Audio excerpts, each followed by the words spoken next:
bishoboka kubera abantu batarategera neza ineza ya bose cyangwa biturire by'amafaranga navyo bigakora.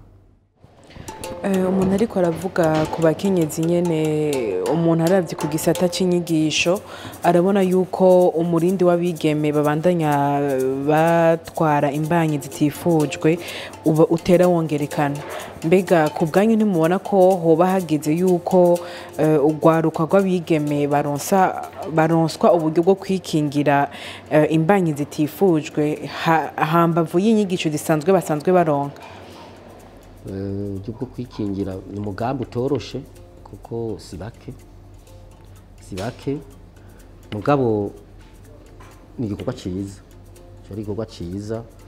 Numva no kuganira rero no kubanza muri leta iyo ngingo ikanafatwa ukambere ho kumenya ko ari byo kandi birahari bye sagashesheshwa rumuri, hanyuma gufata ingingo z'ingene bokingirwa. Mwabivuze inyigisho nazo zikabandanya zinonoso. Ariko ku bwanyu murashigikiwe ko nk'ubwo buryo bwoja abanyeshuri abigeme boshobora kuboronswa? Yego nivyo. None ko hari gihe biranabahahamura, ni ibintu bibahamura iyo byashitse.